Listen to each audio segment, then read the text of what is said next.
Hello everyone, and welcome to this latest video discussion as part of the RICS Tech Partner Programme. My name is Andrew Knight and I've been with RICS for over 11 years now. I currently sit within the regulatory standards and thought leadership part of the organisation, and my role is to look at the profound effects that data and technology are having right across our profession. With over 110,000 qualified members and additional student members worldwide, our members work across an incredibly broad set of asset types and indeed work right across the property life cycle, all the way through land and land management, planning and development, construction, brokerage, valuation, building operations and end of life. As I say, right across a whole bunch of different asset types in terms of rural, residential, commercial, alternative assets and infrastructure. So on that broad canvas, data and technology is having a huge and positive impact. And it's great today to have Daniel from Frame Solutions. So Daniel, please do join me. Hi, Andrew. Hi, great to have you on the call. And I always like, before we sort of delve into the kind of value and the bits and bytes, as it were, it's always great to get a bit of a sense of the human element in terms of the backstory and the kind of people involved. So it'd be great to hear about you and your colleagues' background and a little bit about the origin story of Frame Solutions. Sure. So I'm a chartered surveyor. So I actually come through the ranks of MRCS. I was a building surveyor for a number of years, worked for various different consultancies. And to that end made the software company. I've got a co-founder who heads up our technical side, and she's led a number of companies through their digital journey. So that's where I come from originally, and my co-founder. Indeed. And before we sort of go into the kind of perhaps more details of the platform and what it's doing, what was the kind of initial problem? Because, you know, it's great to hear that you have that mix of both, you know, solid property chartered surveying background and also the technical side. But as ever, technology is not an end in itself. It's a means to an end in terms of solving problems for the sector. So what was that kind of critical problem that perhaps came to you while you were in practice that said, okay, there has to be a data and tech solution to this? I know, yeah, it was kind of from my own frustrations, really, Andrew. You know, I was, like I said, I was a building surveyor. I was running multiple projects. So I was contract administrator, project manager on, you know, multiple projects. You know, and there was a level of, you know, manual input and, you know, lack of data link up that I found quite jarring, to be honest with you. You know, no visibility, and I suppose I just thought, you know, this could be better, and that's where it sort of stemmed from. You know, I was doing, you know, very document-based systems, manual input. I'm getting no information back. Everything's linked up, you know, via the contract. So we've got a contract sum, adjusted contract sum. I'm running multiple projects, and the fact that I couldn't link that data up, I suppose, is what sort of stemmed Frame Solutions, to be honest with you. Good. So, I mean, it's great that you had that real world experience of what the problem is. So, what's the solution most used for? And at the risk of asking two questions at once, what kind of firms, what kind of job roles is it really aimed at? So, can you bring it alive for me in terms of the function, the value, and who it really helps most? Of course, yeah. So it's aimed at UK-based building consultancies, in essence. So any professionals that are running multiple projects through building contracts, so JCT, NEC contracts, that's who it's aimed for. So the more projects you've got on, I mean, imagine if a consultancy is running 400 projects, you'll have full visibility across all of those projects, and that's what we aim to provide: is, you know, visibility across all of your projects and your business, and linking the data with automation. So what are the key features? Because obviously, you know, we could speak at huge length about the challenges you have around the life cycle of, as you say, the various flavors of JCT and NEC4. What sort of features have you brought into the product to really, I suppose, address those pinch points, those issues of sharing data, of audit trail, those kind of things that obviously are the real kind of bugbears? Of course, yeah. What I'll do is I'll just bring up the platform, if that's okay, Yeah, no, Andrew, that's come up. and just give a bit more of a visual aid. So what we've Thank done you. in essence is we've broken down the elements in the project. So a lot of the stuff that people will be doing already, we're linking all those elements in. So if you imagine now, you're going to have Gantt charts and programs, you're going to have all your contract certification, meeting minutes, a change control log, and all of the elements you can see on the screen. We basically link all of those up. So all of these elements will be in projects at the moment, and they're all just done on siloed systems. So I won't go into every single one, Andrew, because we'll be here to the end of time, but I'll just show, you know, a dashboard of what this would sort of leverage. So you imagine you're doing your interim payment certificates, some have achieved practical completion. All of that information's leveraged, and all of the numbers in it are leveraged to be able to give you dashboard views on exactly where you are and exactly where your business is. So we can see, projects by client, work stages, project costs. So your original contract sum, your adjusted contract sum from all your instructions, and an anticipated final account from your change log. So, we leverage all that data and give you a lot of power, as a business to have that at your fingertips. We can work out cash flows for clients, so it's got a level there where you can filter down in essence. So if your client rings up and says, Danny, where are we on my 10 projects? You've got that information at your fingertips to say, this one's gone over by X amount, this one's achieved practical completion, etc., etc. So that's what we provide, and having that capability is, it's fantastic, because your clients, they love to know where their projects are and been set up on portals and have that live data. I suppose that's what struck me when you took me through that so often both sides ultimately end up slightly blind at times in terms of knowing really what's going on. They're down in the minutiae of, as you say, those various issues, but it can be hard to step back and quickly and clearly give that kind of summary situation, which I guess must be a breath of fresh air for a lot of the people involved. Yeah, it is, because they do spend a lot of time collating this data. It goes into this data comes in, then it needs to be formatted in a report format, and it goes out again. Whereas if you can just leverage that, it's great because you get the efficiencies. But then, people that actually use the software, so surveyors, are not spending time, sporadically trying to find old emails or subfolders of information that they need.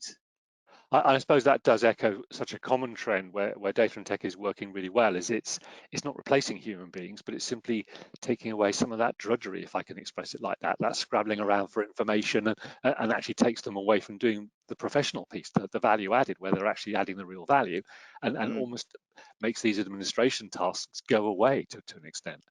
Yeah, that's what you're aiming to do, because it's downtime really, isn't it? It's just downtime, getting information out of a document to put it in another document. I mean, it's just highly unnecessary really.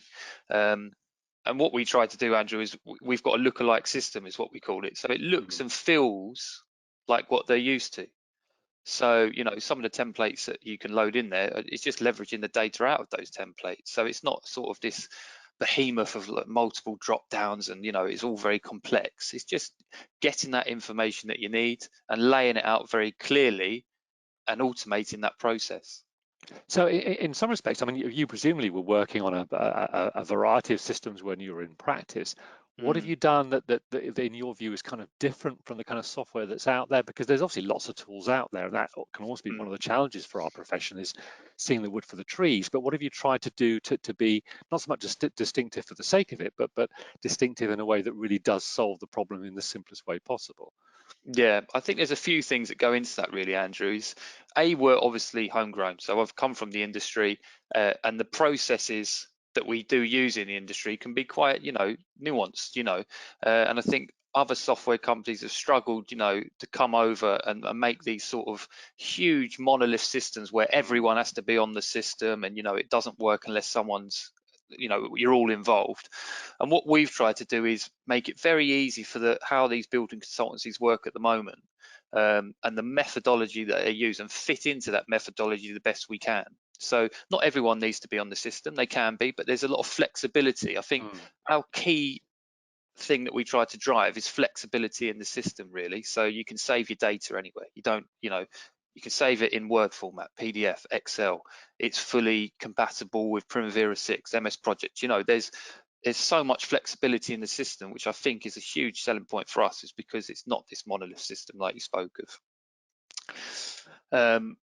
And we're not VC backed. We own 100% of the company, so we're a client first company. I want these companies that we work with to make the most money and to have USPs for their company to win work, and that's our goal really. Thanks. I mean, what would be interesting to hear actually is a few kind of user stories about how companies have adopted the solution, what they're able to do differently without huge amounts of disruption and change, and the kind of benefits they see. Can you talk us through a few kind of user stories in that way? Yeah, so a lot of the companies that I speak to and that come over to the system are, were historically on template-based systems. So all their informations are going into all of their documents and they're compiling it.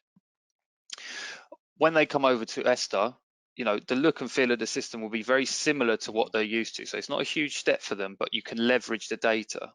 So there's a couple of things that happen there.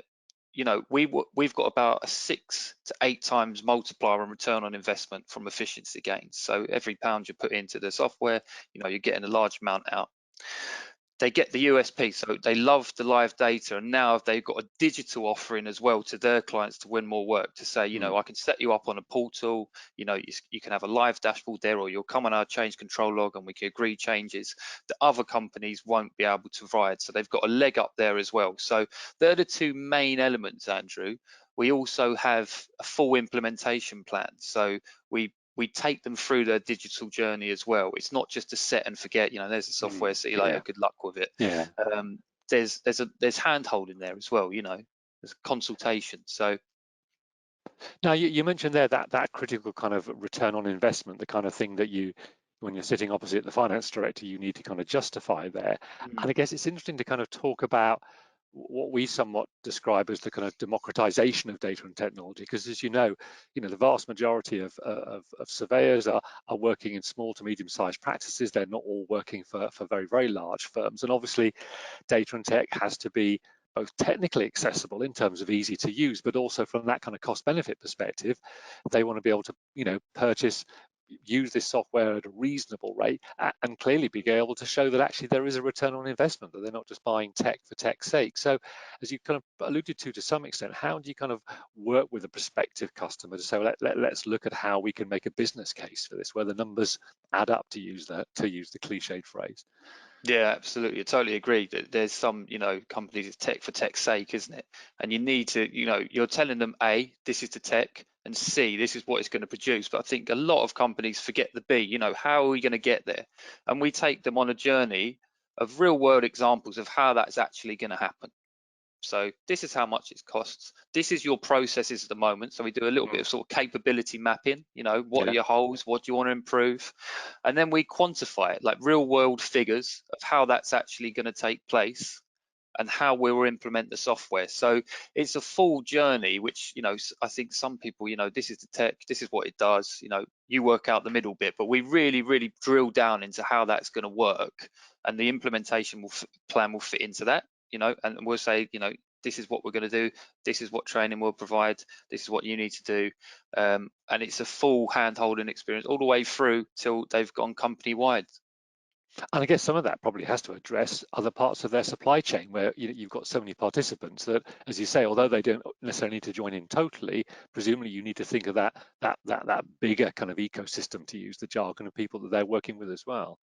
Yeah, absolutely. And that's why we provide the flexibility, Andrew, because we don't want it falling down if someone's not part of it, because then you've got a huge Achilles heel. So the software will still work on sort of methods that they're probably used to. If they want to bring people in, they can. If they don't want to bring people in, it will still work. It won't fall down. And I think you really do need that flexibility there, because there's so many different use cases, isn't there? And you're not going to be a one-stop shop for everyone, and you need to be flexible to your clients' needs, and that's what we aim to do.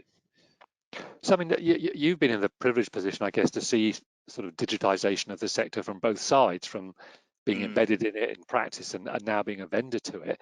And I know it's a cliche to say that the sector still has a long way to go in terms of digitization, not just in your area, but right across that property life cycle. What do you see as the biggest barriers that are still out there to digitization? I know we've talked about cost benefit and return on investment, but there's other barriers as well. What do you think those blockers still are?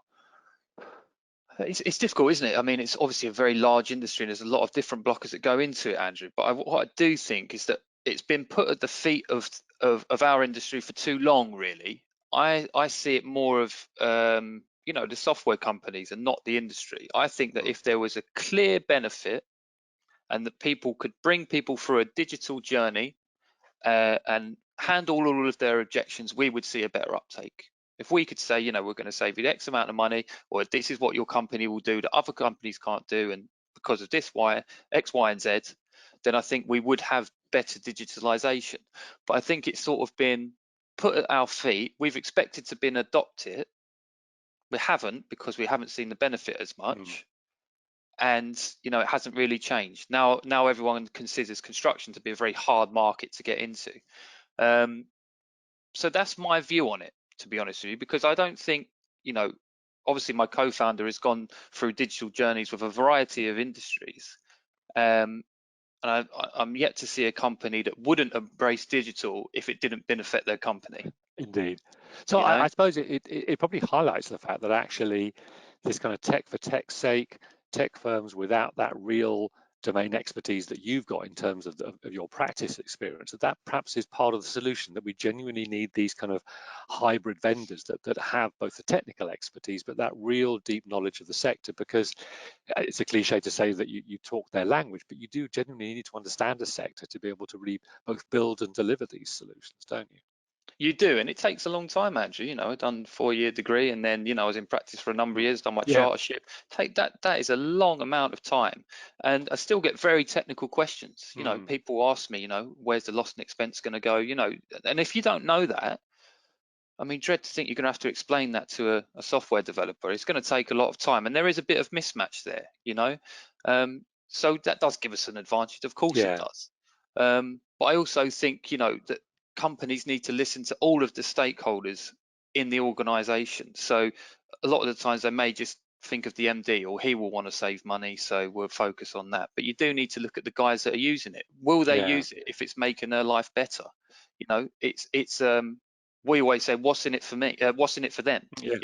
And that's what it comes down to on all levels: management, C-suite, people on the ground using it. And if you can try and tick as many boxes as you can and listen to what they have to say, actually listen, because they'll tell you, they'll say, we want this, we want that, this will be a great idea, and you implement it. You can't go too far wrong. The market will tell you if you listen to them. Indeed. And I suppose if you put yourself almost in their shoes and imagine you're back in practice, and you perhaps were particularly in an SME, part of what we're trying to do with this program is to equip the profession as the sort of so-called intelligent customer. What would you be asking a prospective vendor? What kind of questions, what kind of things would you be wanting to see and hear, and be able to work with a prospective vendor to make the right kind of decision? Because I guess another potential barrier is that nervousness of making a commitment, both in terms of time and money, to software where you're not a technician, you know about your contract types, but you want to make sure you don't make a bad decision, to be honest, in an industry that isn't necessarily hugely margin rich, and you don't want to you don't want to waste money, to put it bluntly. What would you suggest? Yeah, no, absolutely, yeah, totally agree. So I did want to spend a little bit of time talking about this, and it is there's a lot of education that goes into itself, Andrew, like to know about all the, because people throw around jargon just like we should throw around jargon, and if you're not equipped, then it can be quite scary, and I understand that. So I mean, some of the questions I would ask, obviously is around price and the pricing structure. How is that going to be going forward? So is it the number of seats? Is it number of projects? Is it data? And then a clear future-proof in your business of how it's going to go going forward as well. So that would be one element. What's included in the price? Are you going to get this software where they go, there you go, see you later? Or is there any training, support? Can you make small adaptations for your company to make it your own? Minimum contract term. This one, definitely check that. I mean, there is some softwares out there that have got, 3 or 4 year lock-ins, and that's a bloody long time. And I understand, well, that will put people off. We work on a rolling monthly contract because, again, for us, it's all about flexibility. And we understand that it can be nerve-wracking doing that first digital step, and we want them to feel at ease with that. So check those lock-ins. APIs, so that basically is integrations with other softwares. So if I have a software, but I might want my software to talk to their accounting software. So check if you can have that interoperability between the softwares to make a more efficient system. And then the last one I would go to, well, there's 2 more I would say, is where if you cancel, or if your relationship is ended, where is that data and where is it going to be held, and will you get it back? So make sure that you can get your data back, and where it's stored and what format, because there's no point in them giving you back all this data that you can't use. So check the format of it. And then I would say the last one is tangible value. So get them to run you through real world examples with this of how that your business is going to be better off the end of it, because that's their job at the end of the day. No, I mean, wise words in the sense that it can be daunting, particularly for smaller firms when they've clearly got great domain knowledge of their sector. But I'm sure people have been burnt a few times by buying IT and solutions, and it's turned out to be a costly mistake. So I think it's great that we can lay out those very sensible questions that can avoid perhaps the most obvious pitfalls and make sure you then have a much more valuable kind of conversation with probably a shorter list of firms that both sides can invest time and make sure that they're the right solution for that kind of firm. So. Yeah, it seems obvious, but obviously when you're in the thick of it, like anything, it's just you do miss these certain elements. So you might miss the lock-in period, and then it's too late. So yeah, it's just getting all of those, ducks in a row, and choosing vendors which you do feel like you're going to have a relationship with, because there's nothing worse, like you say, if you get stuck with someone and you don't see them. I mean, it's just a costly mistake, isn't it? So there needs to be a level of rapport there and consultation as well, which I feel, is vital for both parties, for them to feel safe, and then, for the vendor to get the most out of you as well. Indeed. And I guess, you're very happy for people to approach you via your website and talk, and you can take them through use cases and give them a trial and that kind of stuff, I'm sure, Daniel. Yeah, that's absolutely fine. So our website is www.frame-solutions.com, or if they want to drop me an email, more than happy to have a talk, which is dm@frame-solutions.com as well. Well, that's great, Daniel. It's been hugely interesting and hugely informative. And as I say, it's always great to talk to people who've had their feet in both camps in that sense, that tech support from your co-founder, and then your deep domain knowledge, which, as you say, takes years to accumulate. The areas of practice are complex and nuanced. So it's been great to talk, and I look forward to catching up again soon. Great. Thank you very much, Andrew.